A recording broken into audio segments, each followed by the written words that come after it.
The Middle East is on edge as the United States and Israel unleash sweeping strikes on Iran, marking a dramatic escalation that could redraw the region's security landscape.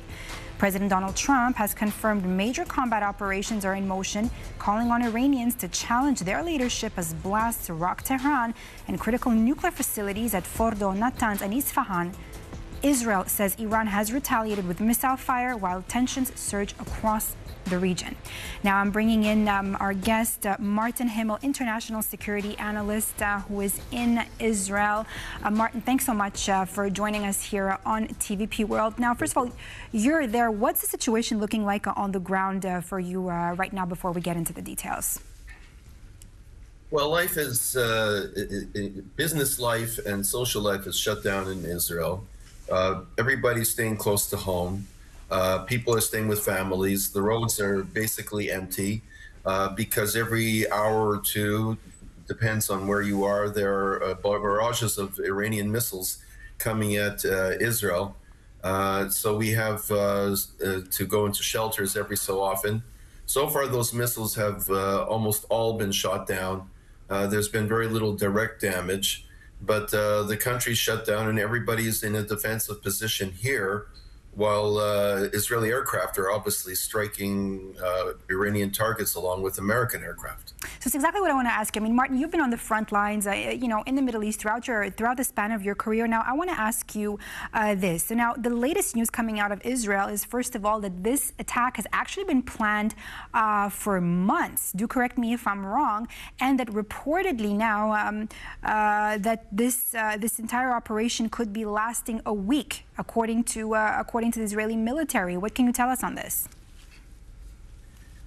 Well, what you are quoting are reports that came out, according to Israeli media, that this has been in the works for many weeks, and that when Prime Minister Netanyahu went to Washington a short while ago, that they basically sealed the deal and worked out the final details. That's according to media. There's no confirmation of that. As to when this will end, well, that's the golden question. Everybody knows how a war starts. Nobody knows how it ends. This is a major, major conflagration. It doesn't just involve Israel, the United States, and Iran. It involves Israel, the United States, Iran, Bahrain, Saudi Arabia, United Arab Republics, Qatar, and probably Yemen will come into it too. It's a very complex, big fight. And so there are many parameters here. Even if Israel succeeds in taking out the Iranian leadership, they have other people that will follow. There's an established power base there, and it's not just going to vanish overnight. So only the gods can tell when this war will end. But that's, you know, it's an interesting thing that you just said right now, that, you know, if this regime is going to topple, which is what Donald Trump's entire point is of doing this operation, as well as Israel. So let me ask you this: how do you view the day after? What are some of the scenarios that could unfold, knowing what we do know about the previous wars in the Middle East? There are many, many scenarios, so I'll try to outline a few. One is that they wipe out the leadership, they decapitate the Revolutionary Guards, they disrupt their command and control, people go on the streets, there's widespread revolt, and the regime topples. That's obviously what Israel, the United States, and frankly many Arab countries would like to see happen. That's the best case scenario, but there are many other cases that can come out. The regime can regroup in a different part of the country, they can control part of the country. People who will go on the streets might control another part of the country. There could be continuing warfare. And let's not forget that Iran is made up of many different peoples: Kurds, Azeris, Baluchis, Persians. They themselves might splinter into rival groups.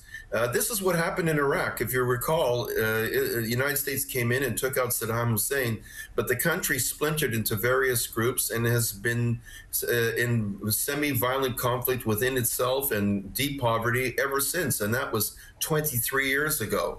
So it's not necessarily like a Rambo film that's going to finish in 90 minutes as Donald Trump wants. It could be very complex and prolonged. Let me ask you this now. Of course, in retaliation, Iran has launched waves of missile attacks, as you just told us, towards Israel and, of course, targets U.S. targets in the Gulf. Let me ask you this, Martin. How capable is Iran of actually sustaining this kind of level of retaliation across multiple fronts? Well, we're going to find out. Right now, they're doing it. Right now, they've hit American bases and countries throughout the Persian Gulf and Israel. They are going to be determined to maintain it as much as possible. On the other hand, the United States and Israel are trying to wipe out their command and control, their launching sites as fast as possible. So I think the coming days will tell that. I think the Iranians would like to close the Straits of Hormuz. That's the exit from the Persian Gulf into the Indian Ocean. That's where 20% of the oil in the world goes. It will disrupt capital markets. And that is something that they also want to do. Will the Americans destroy their Navy before that?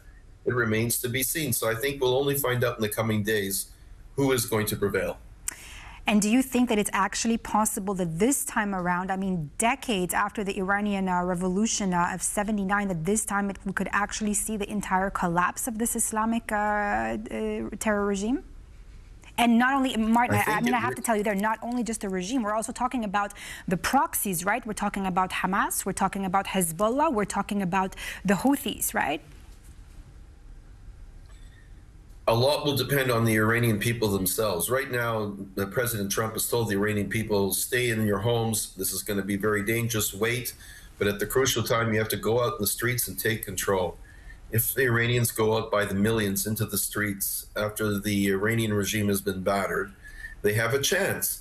If they take over, then the Houthis and Hezbollah and Hamas will lose their lifeline support of money. It takes money to run these regimes, and it will hurt them acutely.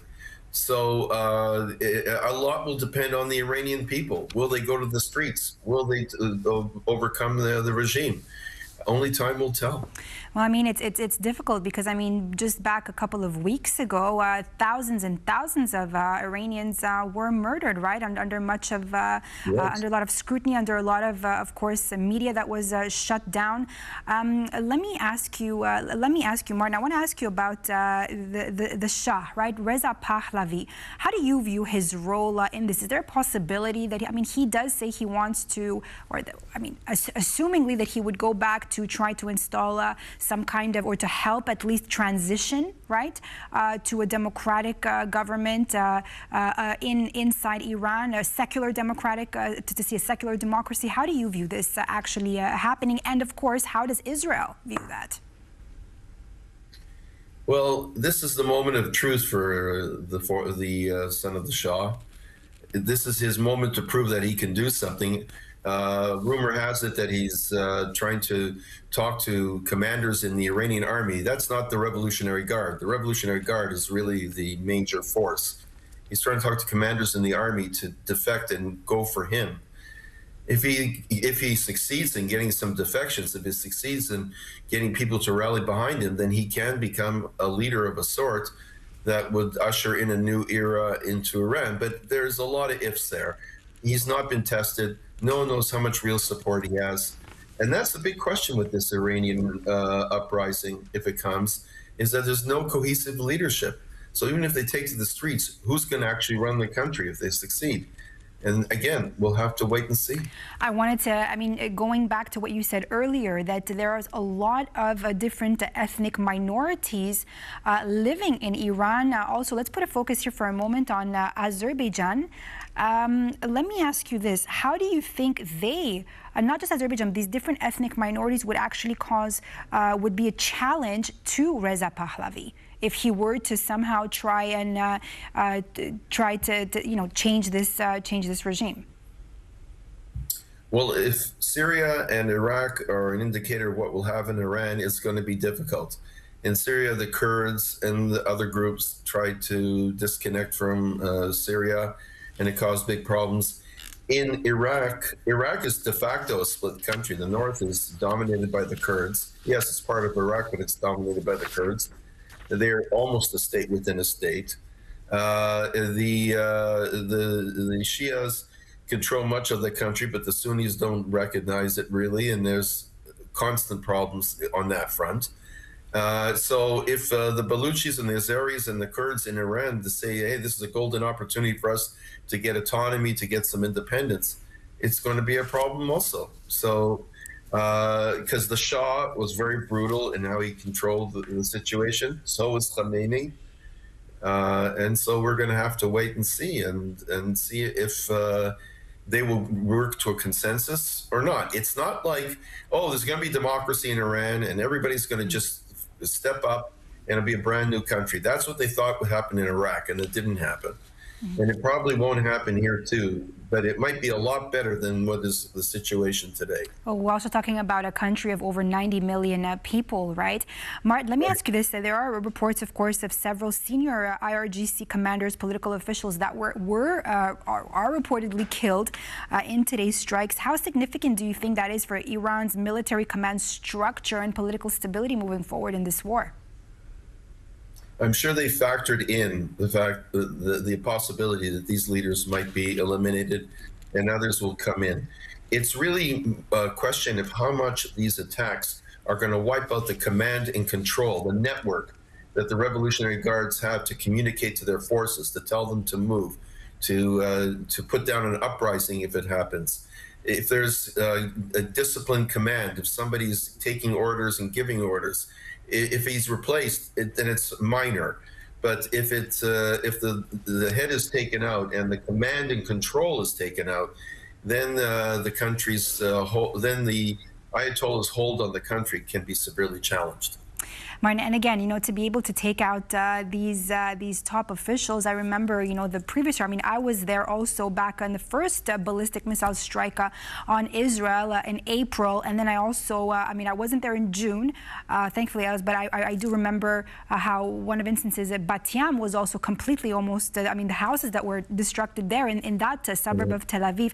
But let me ask you this, I mean, this again, we can naturally say that the IDF, this was called a tactical surprise, right, strike on Iran. What does it tell us about Israel's intelligence penetration inside Iran? Well, Israel does have excellent intelligence on what's going in Iran. It is thoroughly exposed. They know it. Israel knows it. And that's one of the big problems for the Iranians. And that's one of the reasons that Israel wanted to take advantage of this time frame to go in and attack. Israel very much wanted this attack. It's a bit of a surprise that Donald Trump wanted it now, because politically he's going to face a lot of hurdles. Most Americans do not want this attack. His base doesn't want to be involved in a regime change in Iran. So he needs a quick victory politically. And it's a big if he'll get that. But Israel very much wanted this attack because of the penetration they have into the Iranian intelligence, etc., and their ability to strike in a weakened military Iran. So it played a big role in what Israel wants. Question is what kind of a role it plays for the United States. And we have yet to see. Thank you so much, Martin Himel, international security analyst, coming to us from Tel Aviv in Israel. Stay safe, Martin. Thanks for being with us. Thank you. Take care. And that's all for this edition of World Talks here on TVP World. I'm Diana Skaya. Thanks for watching.